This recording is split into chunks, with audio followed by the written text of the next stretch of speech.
Hello everyone, कैसे हो आप सब। आज हम अपने इस वीडियो में संख्या पद्धति के बारे में पढ़ेंगे, जो कि ये जो टॉपिक है आपका 9th और 10th दोनों के लिए कॉमन है। इसमें हम लोग संख्याओं के बारे में पढ़ेंगे, किस प्रकार संख्याओं को किस क्रम में व्यवस्थित किया जाता है। ठीक है, सबसे पहले हम लोग जानते हैं संख्या पद्धति क्या होती है। संख्या पद्धति, पद्धति का मतलब होता है सिस्टम, कि संख्याओं को क्रमबद्ध तरीके से व्यवस्थित करना ही क्या कहलाता है, नंबर सिस्टम कहलाता है, संख्या पद्धति कहलाता है। ठीक है, तो इसमें हम लोग आगे जानकारी लेते हैं संख्या क्या होती है। संख्या, नंबर जिसको बोलते हैं हम लोग, नंबर।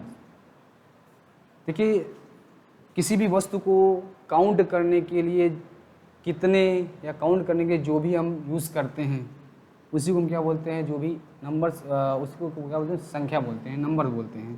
ठीक है, उसके बाद हम लोग बात करते हैं अंक के विषय में। अंक, डिजिट। देखिए, प्रकृति में 1 से लेके 9 तक, 1 से लेके 9 तक 9 तक अंक पाए जाते हैं। यानी प्रकृति में पूछा जाता है कि प्रकृति में कितने अंक पाए जाते हैं, तो 9। अगर टोटल अंक पूछा जाए तो 0 को भी शामिल कर लिया जाता है, तो बताया जाता है कुल अंक कितने होते हैं, 10। लेकिन प्रकृति में कितने पाए जाते हैं, 9।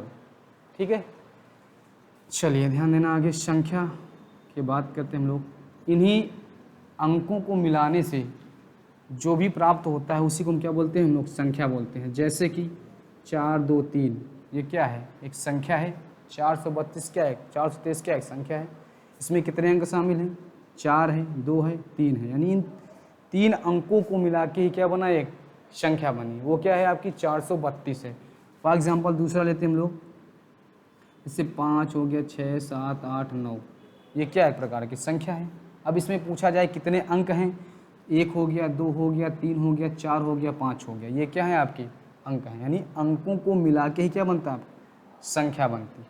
ठीक है, चलिए अब हम लोग बात करते हैं संख्या के प्रकार। संख्याओं के प्रकार, तो संख्या जो है आपकी 2 प्रकार की होती हैं। एक होती है वास्तविक संख्या, वास्तविक संख्याएं, और दूसरी होती है काल्पनिक संख्याएं।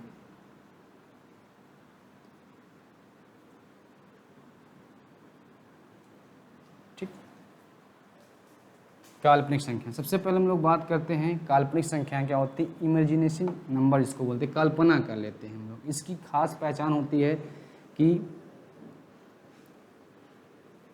आई फॉर इमेजिनरी नंबर, यानी काल्पनिक संख्या होती है। ठीक है, और वास्तविक संख्या मतलब रियल नंबर्स होती हैं। ठीक, इसके अंतर्गत हम लोग इसको कई पार्ट में डिवाइड करते हैं। इसमें हम लोग पढ़ेंगे सबसे पहले प्राकृतिक संख्या, दूसरा पढ़ेंगे हम लोग पूर्ण संख्या, तीसरा पढ़ेंगे हम लोग पूर्णांक, चौथा पढ़ेंगे हम लोग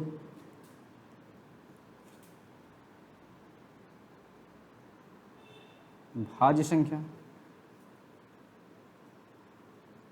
पांचवा पढ़ेंगे अभाज्य संख्या, छठवां पढ़ेंगे सम संख्या, छठवां पढ़ेंगे विषम संख्या,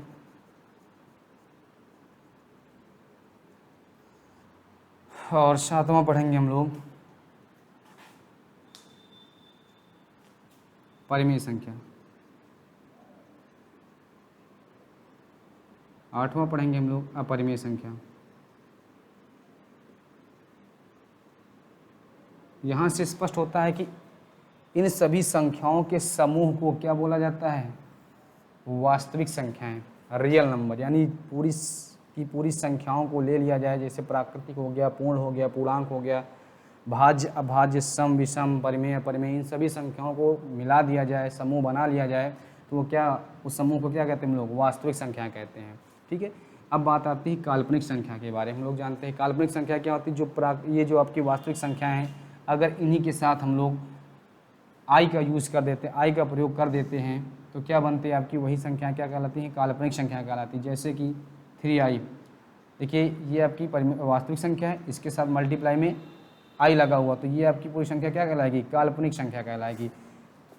इसे 3i + 2, ठीक, तो ये क्या आपकी काल्पनिक संख्या। कैसे पहचाना, क्योंकि जो भी आपकी संख्या दी जा रही है उसमें आई यूज़ हुआ है, इसलिए हम लोग इसको क्या बोलेंगे, काल्पनिक संख्याएँ बोलेंगे। ठीक है, तो चलिए हम लोग अब बारी बारी से वास्तविक संख्याओं के बारे में पढ़ते हैं। तो सबसे पहले हम लोग बात करते हैं प्राकृतिक संख्याएं क्या होती हैं, नेचुरल नंबर्स। ठीक, यानी वे संख्याएं जो 1 से शुरू होती हैं। किससे, 1 से, यानी 1 2 3 4 5 6 डॉट डॉट डॉट अनंत तक चली जाती हैं।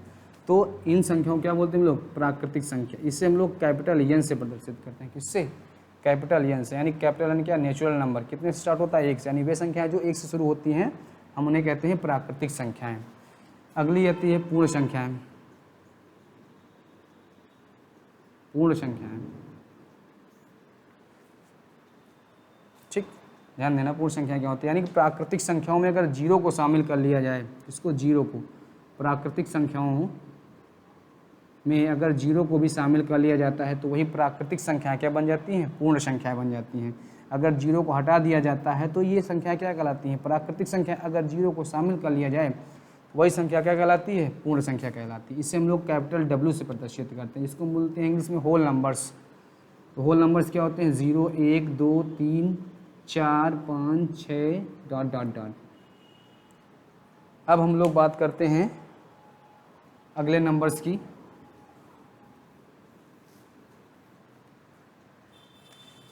पूर्णांक।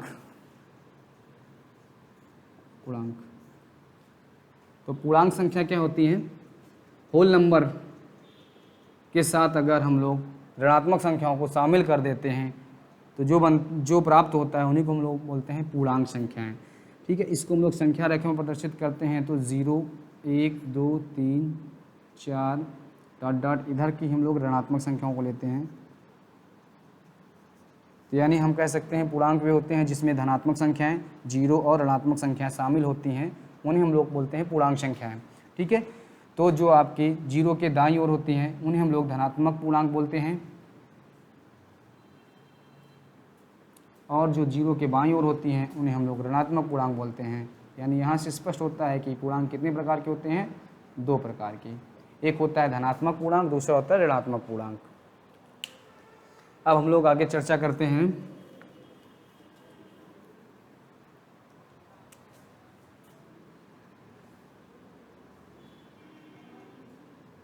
अभाज्य संख्या।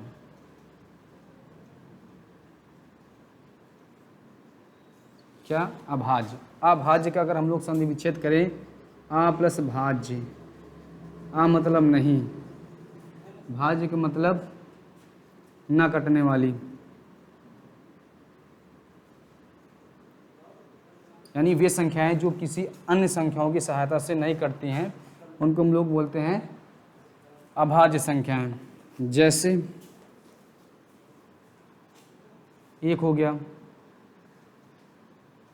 सॉरी 1 नहीं 2 होता है, 3 हो गया, 5 हो गया, 7 हो गया, 11 हो गया, 13 हो गया।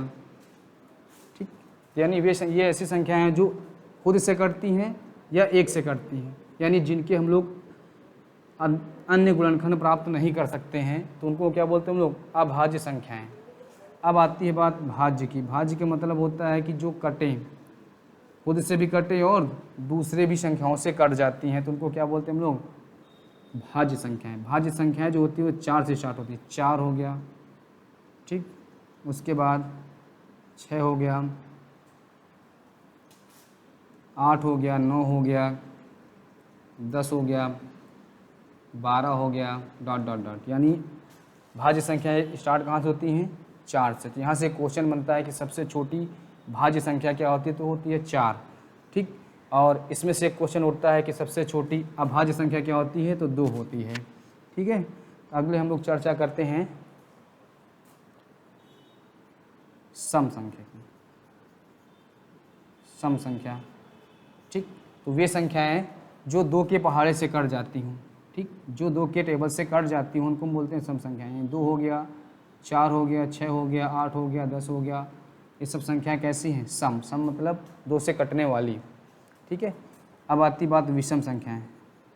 विषम संख्या जो होती हैं जो 2 के टेबल से ना कटती हूँ, किससे, 2 के टेबल से ना कटती हूँ, जैसे 1 हो गया, 3 हो गया, 5 हो गया, 7 हो गया, ठीक है, 9 हो गया, 11 हो गया, 13 हो गया, ये सब कैसी संख्या हैं, विषम संख्या हैं।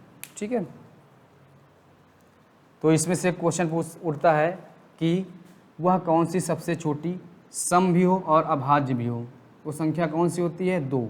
तो 2 एक ऐसी संख्या है जो सम भी है और अभाज्य भी है। ठीक है, ये क्वेश्चन पूछा जाता है कि सबसे छोटी सम अभाज्य संख्या क्या है, तो आपका आंसर होना चाहिए 2। ठीक है, और विषम पूछा तो विषम क्या होती है, 1 होती है। चलिए आगे हम लोग बात करते हैं परिमेय संख्याएं।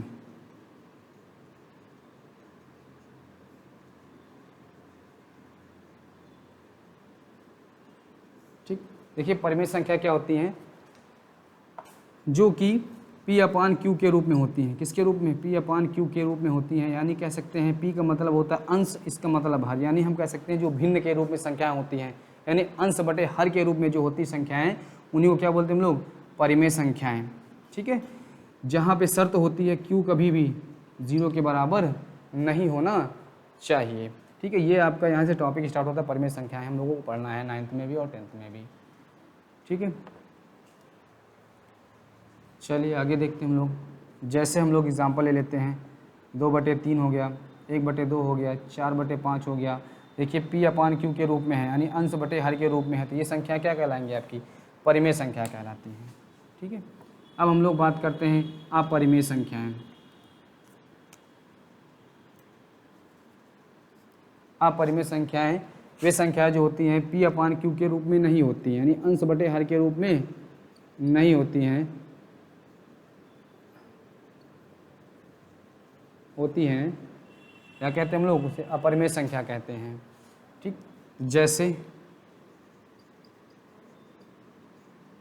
जैसे कि आपका √2 हो गया, √3 हो गया, √5 हो गया, रूट के अंदर जितनी भी संख्या है, डॉट डॉट पाई भी क्या एक अपरिमेय संख्या है। ठीक है, और एक शर्त होती है कि जितनी भी जिन संख्याओं का हम लोग वर्गमूल नहीं निकाल पाते हैं या नहीं निकलता है, वो सब संख्या क्या कहलाती हैं, अपरिमेय संख्या कहलाती हैं। जैसे कि √2 हो गया, इसका वर्गमूल नहीं निकलता है, √3 इसका वर्गमूल नहीं निकलता है, √5 इसका वर्गमूल नहीं निकलता है। ठीक है, ठीक, और भी हैं, √11 हो गया, √13 हो गया। ठीक है, इस प्रकार तो पाई भी क्या आपकी एक अपरिमेय संख्या। ये बहुत पूछा जाता है कि पाई कैसी संख्या है, तो आपका आंसर होना चाहिए अपरिमेय संख्या होनी चाहिए। ठीक है, चलिए आज हम लोग इसी टॉपिक पे चर्चा कर चुके हैं।